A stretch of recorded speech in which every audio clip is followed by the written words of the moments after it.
Hello, welcome back to the Hell Queue. Today I'm gonna show you how we cut down a whole family tree thanks to Garruk Apex Predator. Once again, a revisit for the deck.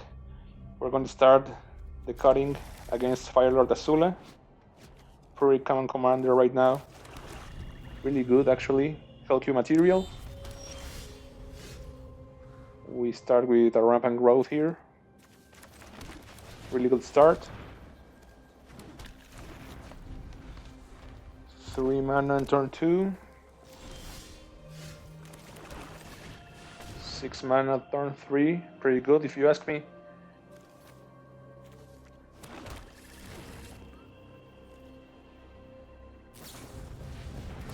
Very mastermind. Good card, but right now nothing important. Nothing to be worried about. And Electro, the Omen Pack version.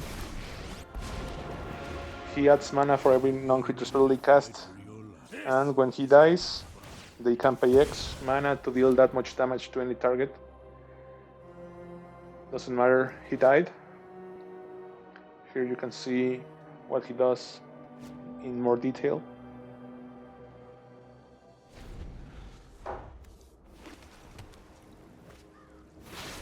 They foretell something and attack Garruk. That was funny. Funny indeed, because we're casting this one and got countered, giving us treasures, and we can recast it from the graveyard anyway. And when we cast it from the graveyard, we actually transform the card, giving us a creature that draws us a permanent card. Better start running.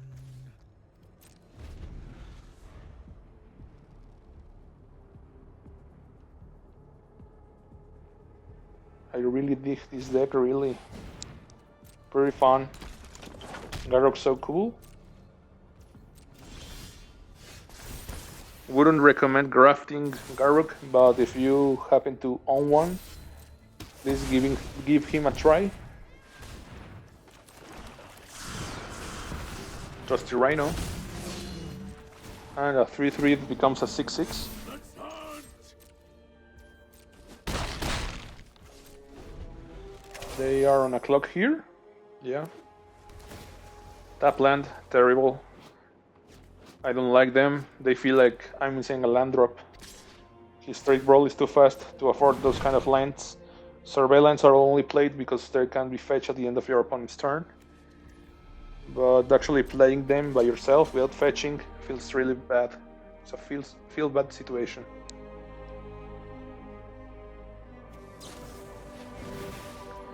They tried to kill Garruk there, but I mean, I don't know why they expected there. That's it. GG. Sula down. Time for her brother. 1 second here.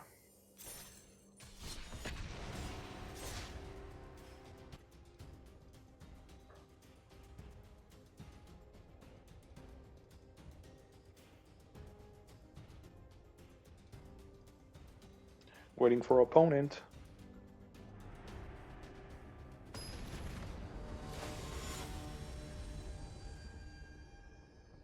Firelord Zuko with the Osai avatar.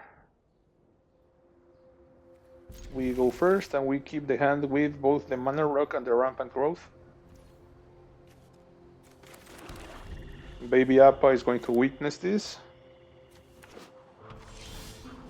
Firelord Zuko. Rampant Growth.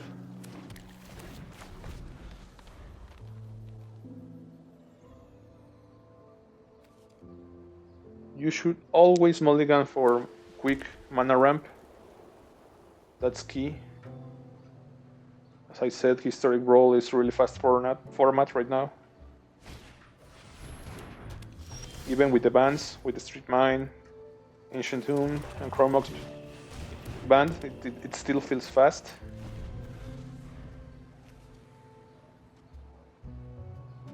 They cast Boros, Signet, and they are ramping as well.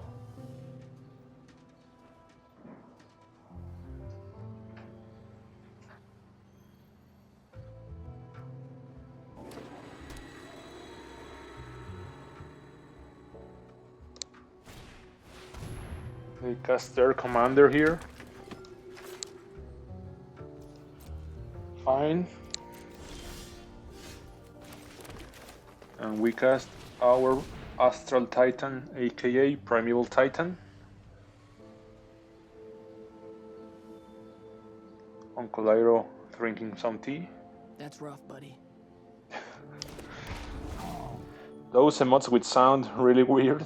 That's rough, buddy. Actually, it's really rough for him.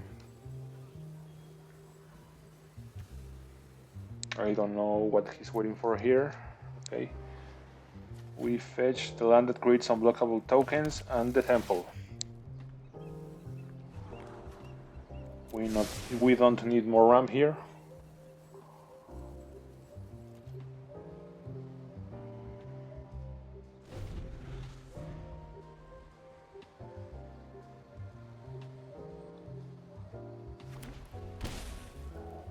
Shockland, paying the 2 lives.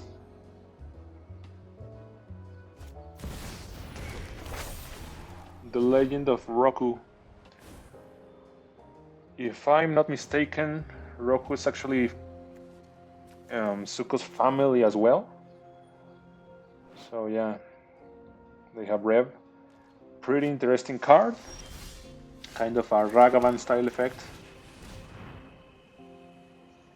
We ramp and cast Garruk.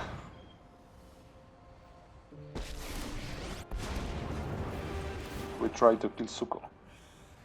You're in the wrong neck of the woods, pal.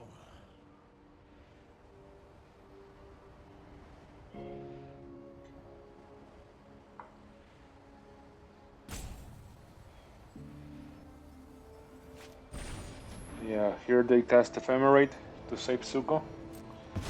They'll blink it, and he will enter with a +1/+1 counter on him. Kinda neat.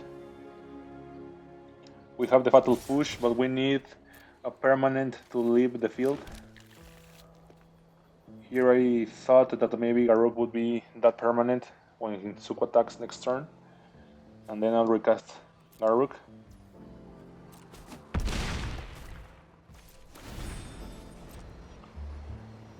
Ephemerate Rebound. The Legend of Roku, they add 1 mana.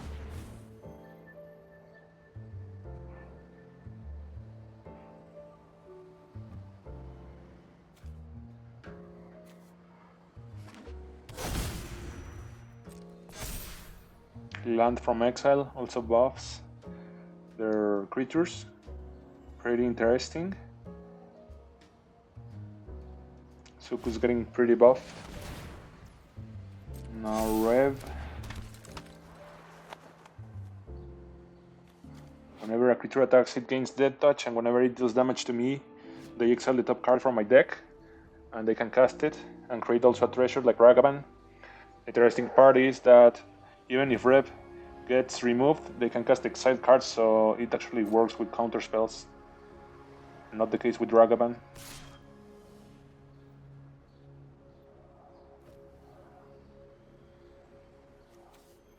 They swing to my face. I guess I'll block with it. They were smart enough to tell that if they kill Garruk, I'll just recast him next turn and kill something from their board. Zuko gains Death Touch.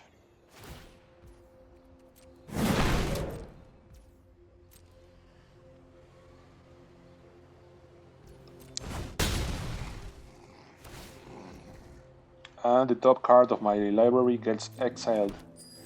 Also interesting note, you can't see what he exiled. Really good card, but for 4 mana it doesn't make the cut in the Hell queue.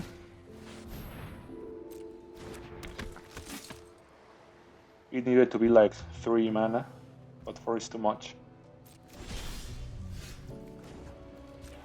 To be played in a serious manner, that's what I'm trying to say.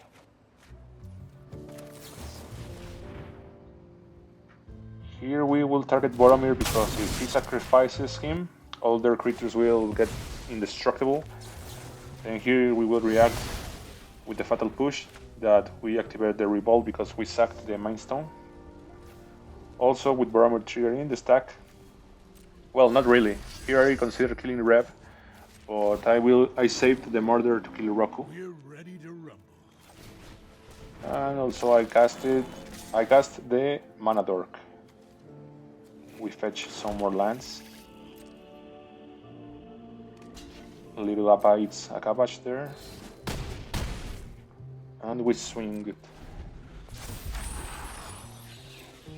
Roku enters transformed. Really interesting card. It creates 4/4 dragons with Firebending 4. Himself has Firebending 4, so yeah, if left untouched, you'll be facing an army of dragons real fast. Also, Ido, Dragon of the West. Another reason to call this video a family tree cutting.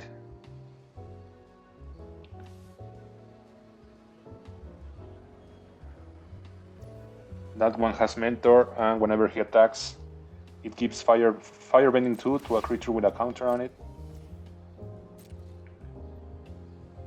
Here I was waiting for the outcome of the attack to see if some kind of combat trick was part of the equation.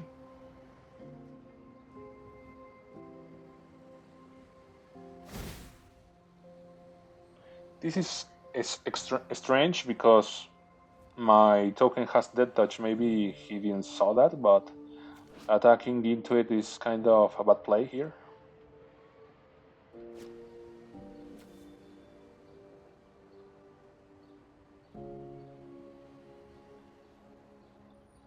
Sorry for the waiting, guys. It's my opponent. He's taking too much in their turn.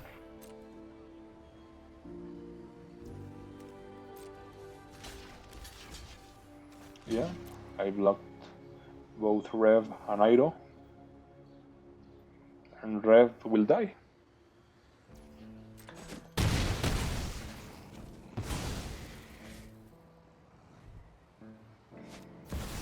Here's Zuko, Firebending Master, another member of the family. Well, the same member of the family, but the emo version of him. I create an unblockable token. Well, basically unblockable. It can only be blocked by spirits. I kill the avatar here, recast Garruk, and kill Ido. Also gaining a ton of life in the process. And we murder the Zuko here. What a massacre here. What a massacre. Here my opponent wrote me. I think it was too much for him.